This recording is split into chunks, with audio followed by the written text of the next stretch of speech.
Have you noticed the world the last few years has been quite intense? There's a reason for it. Alan lives and breathes mathematics and Vedic astrology. When he recognized patterns in history, too, a whole new world of fun opened up. He uses astrology to explain historical similarities. The useful part is, patterns can predict the future, and this helps us all feel a lot better about the present.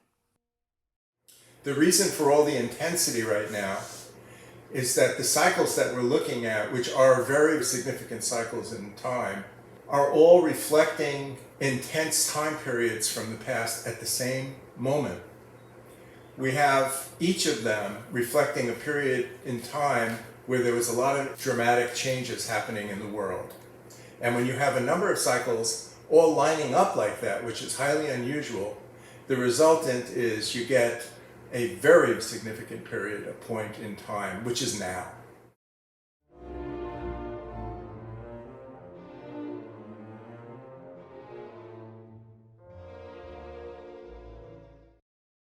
The first cycle I'm going to talk about is 558 years ago. Right now we'd be in 1463, and that matches up with 2021. A few years ago, in 1455, what was called the War of the Roses began. And it was a big sequence of battles between the Yorkists and the House of Lancaster. And they were fighting to control the crown. They wanted to both be the king. And it was an ongoing battle that went on for a number of years, and it was flipping left and right, and first one was in charge for a while, and then the others, and this and that. It was a real mess. But that is what's happening now politically here in the United States. We have this theme of internal conflict and dialogue trying to control the Senate, the Congress, and of course the presidency. So it matches up very well, and this tells us the tone of this time, based on that cycle, is meant to be one of political conflict and chaos.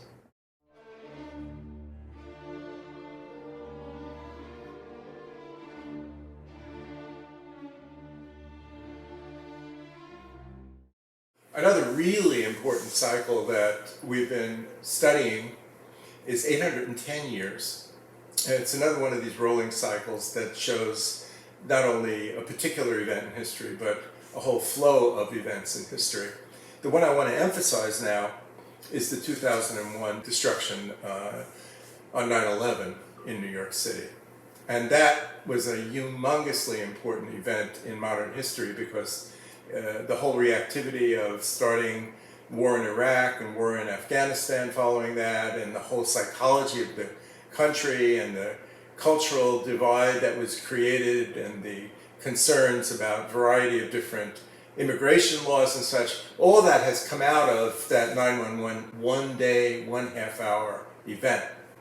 What's really interesting is that 810 years earlier, Richard the Lionheart in the Third Crusade in 1191 AD went to Jerusalem to try to retake Jerusalem from, at that time, it was controlled by Saladin, who was the Muslim leader, who was a very good general, actually. And Richard approached Jerusalem, but Jerusalem had some large ramparts and some big walls, and it wasn't easy to get there. So as he got closer, they had to figure out a way to break through and get the attention of Saladin.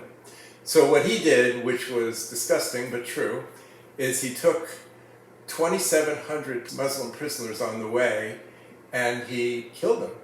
And he killed them very dramatically, one at a time or something like that. And in order to show Saladin what he was going to do and to gain his attention. Didn't work, of course. The result was that they did not take Jerusalem, and it was a losing situation. But nevertheless, the important thing that's interesting is the number of people that died in 2001 in the World Trade Center was about 2,700 people in New York, and there were 2,700 people who Richard also killed, the Muslims that he killed back then, which shows the similarity in the repetition from the other direction, of course. But nevertheless, it was a definite astrological reason based upon the position of Rahu, Saturn, and KETU that repeated, it turns out, in the opposite direction.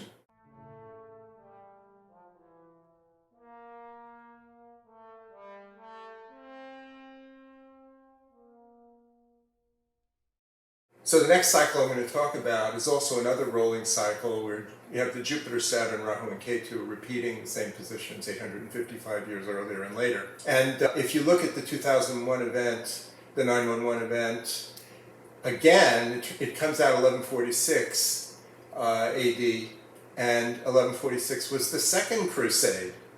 So again, the second crusade and the third crusade, they both line up exactly with a very major event in modern history, which everybody realizes began a crusade of a type in the United States. So ultimately, 855 years is also another very significant cycle, and we can talk about numerous events that line up with it in the present time. But this is a short video, I just want to talk about that.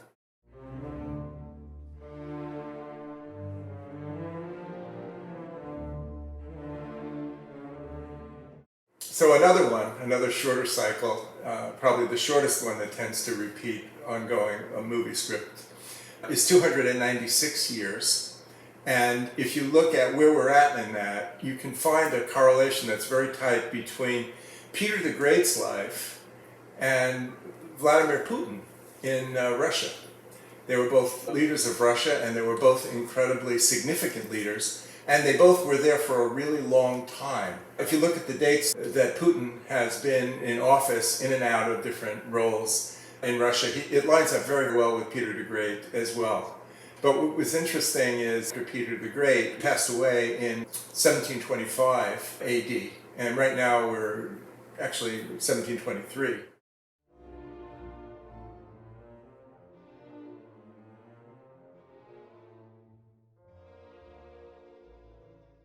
2,064 years ago, we are right at that time when Julius Caesar was assassinated. 44 BC lines up with 2019, 2020. And it lines up in this context with Trump losing the election. I've written an article describing the parallel life of Trump and Julius Caesar, and also the correlation to ancient Rome going back 100 years before even Caesar was born. But what's interesting is right now where we are, just for reference, is 43 BC going forward. And it was a time after Caesar was assassinated where there was a big turmoil in Rome because he was kind of loved, and there was a huge amount of pursuit of the people who were the assassins and those who had cooperated and collaborated with them. And a triumvirate was formed between Mark Antony and Augustus, who was the nephew of Caesar, and also another third party who was a general. They were tracking down the conspirators, and they did that for a few years. While that was happening, there was an ongoing turmoil in Rome, a civil war type thing happening, where there was a lot of angst and difficulties internally in the country.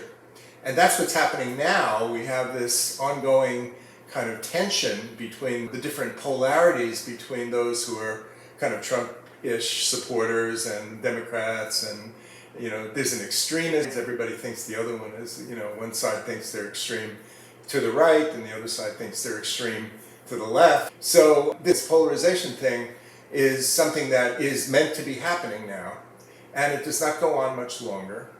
But it's also part of a 17-year period from 44 BC to 27 BC, where Rome went through a really big transition that led to Augustus becoming the first emperor and ultimately improving the quality of Rome and going forward the empire beginning in 27 BC.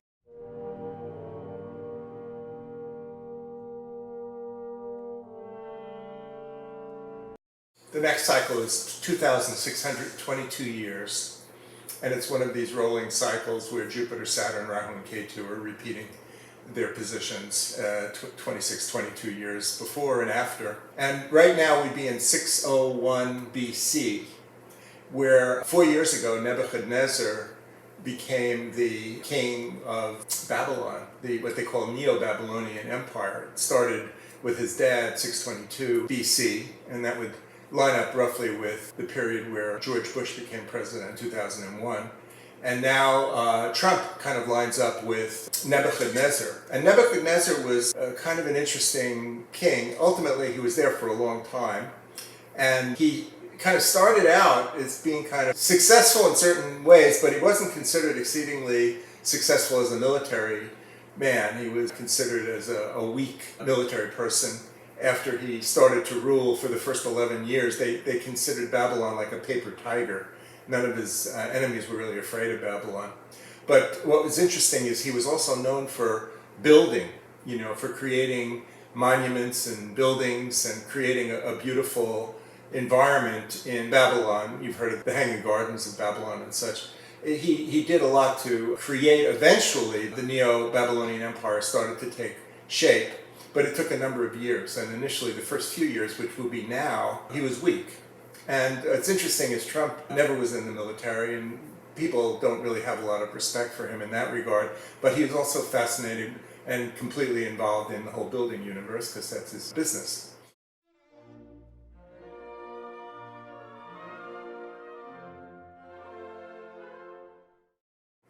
The next one is our friend, the 1768-year cycle, again a rolling cycle with Jupiter, Saturn, Rahu, and KETU repeating the same positions. And we'd be presently in 253 AD, okay?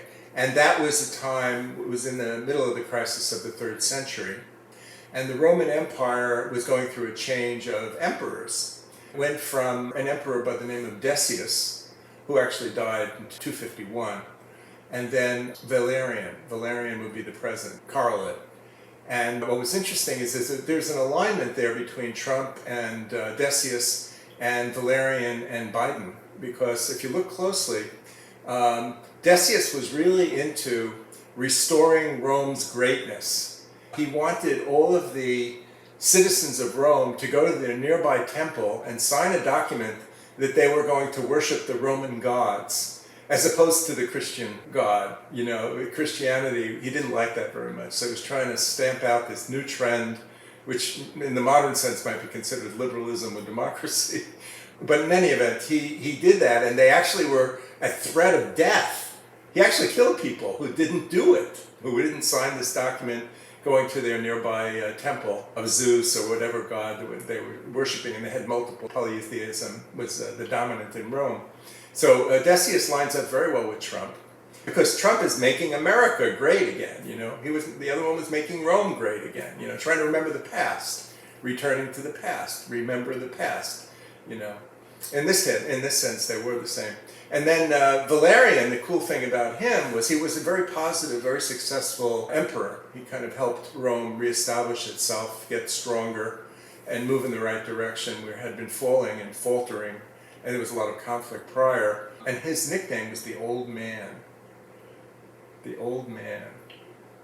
How many people are trying to say, particularly, they're saying how old Biden is. It's amazing how the alignment between the American presidents and the emperors, there were quite a few others. FDR lines up very well with Marcus Aurelius, and there were a number of others. We'll do a whole video on that, but it's a fascinating and interesting story. So here we are in 253 AD, and Valerian is the emperor, and we're moving toward the 270 period when Aurelian came. And Aurelian, of course, was considered the restorer of the world. Again, 17 years in the future, very similar to 17 years in the future from 44 BC to 27 BC when Augustus took over. So we're moving into a phase about 15, 17 years from now where very strong leadership comes, but unifying quality comes. That Jupiter, Saturn, and KETU together in the sign of Libra, which has never happened in the United States history, happens then. It's a time where female leadership is likely. There should be an improvement in race relations, in diversity being more acceptable. The whole thing that's happening now in terms of the more kind of democratic and egalitarian and diversification, acceptance of differences, that will become much more the trend as we move forward. So this kind of liberal democratic tendency is going to take the dominant role for a while. So, to wrap up, we had started with the premise that there's a reason for the real intense quality of time that's happening in the world right now. And what we just saw is that each of these cycles, which are always there all the time, they happen to be lining up with periods in each of their time frames which were very, very intense. So if you have each of these cycles all simultaneously aligning with very intense periods, when they're all happening at the same time, which they are, we will see the overlay of multiple intense periods all grouped together. So here we have all these influences coming from 296 years ago, and 558 years ago, and 855 years ago, and 810 years ago, and 1768 years ago, and 2064 years ago, and 2622 years ago. Turns out there were further back ones as well. They all are involved in their own time frames with super important, super dramatic, and intense times. Where we are right now is in that time, which is the additive sum of all those intensities. The good news is it doesn't last forever. It does end. Thank you. If you enjoyed this video, give me a thumbs up, and if you have any comments, great. If you enjoyed this video, you might find the video we did on George Washington, Augustus, and Hammurabi, and their similarities in the time frames in which they lived, and the moving script of history moving through those different empires. I call it the empire builder formula, and you might enjoy that as well.